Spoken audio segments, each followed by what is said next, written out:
I'd like to bring up Jacob Shaw, who's the recipient this year of the Pure Jury Scholarship Award.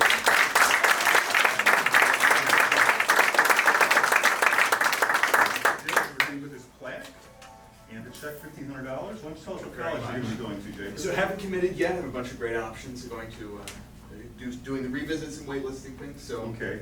we can see where It'll be a college in the States, though? it will. Okay, great. That is one of the requirements. Jacob has an essay he'd like to read. We asked the jury applications to write an essay, and please proceed.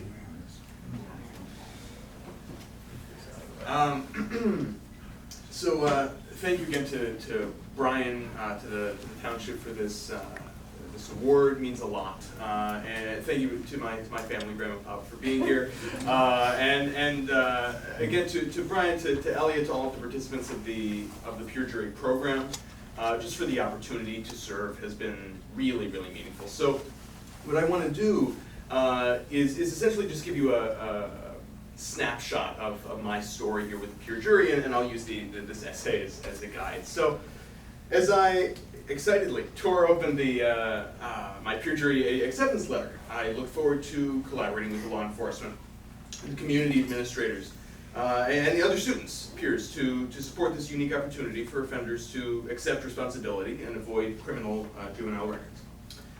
Now, after serving as our class president freshman year, I was eager to extend my democratic work as a social servant to our township and to my friends. So I anticipated the expectations of confidentiality.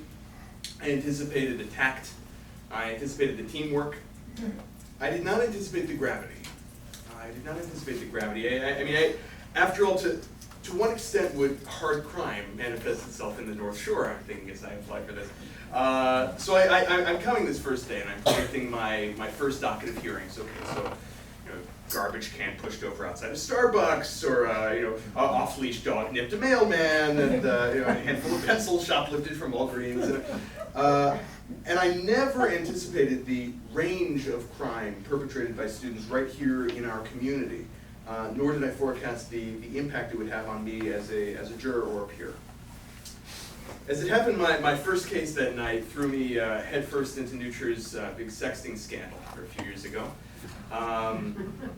which was just slightly different than what I had been expecting.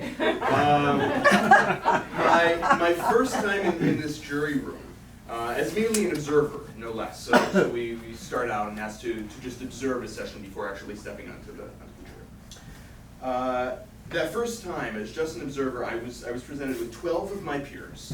Obviously none of whom I knew, but peers nonetheless, who were all admitted felons, and I, just due to the sheer ratio of perpetrators that night to jurors, was in the course of events asked to actually come up from the observation section to actually sit on the jury. And somehow by the end of the night was asked to be the foreman of, as an observer, as foreman of one of these sexting cases. So serving on the Pure Jury and as foreman a number of times since that night, it has taught me to listen intently and question intentionally. Perhaps 3 years ago, when confronted with others who broke the law, I might have been more surprised at the severity of the crime, and maybe more rigid in the delivery of their sentence as well. The Pure Jury has ironically encouraged me to lead with empathy instead of judgment. And I have continued with the student government. New Trier was fortunate to be re-elected president of the whole New Trier High School system across the two campuses, and this comes up all the time. Not in the context of the Pure Jury, but in the context of my interactions with people every day. So in the deliberation room, back there, I've become the juror essentially known for always advocating the creative sentences.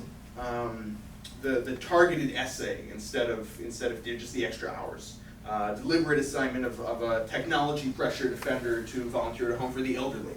I mean, a whole assortment of options that we are presented with that I personally always strive to vie for, not just a sentence with the magnitude to mirror and to offer the most appropriate sized consequence for what they did, but something that's specifically targeted, focused to teaching. And in that way, we as peer jurors have the opportunity, which I believe is extremely valuable, to act not just as the punishers, but as educators in a way as well. So I now confidently consider how, with tailored support, we can all grow. And as perpetrators return to us in the following months with evidence of their lessons learned, my empathy toward my peers and respect for the democratic systems of our community are completely reinforced.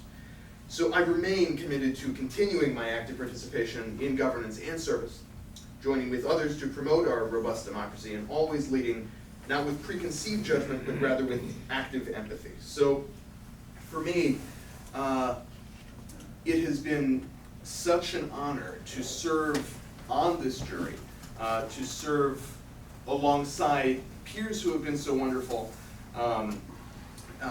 community volunteer advocates, as well as our police officers who have been fantastic, to act not merely as the jury, to not merely sit behind this table and wag a finger at an offender, but to act as, in a way, an advocate for them as well.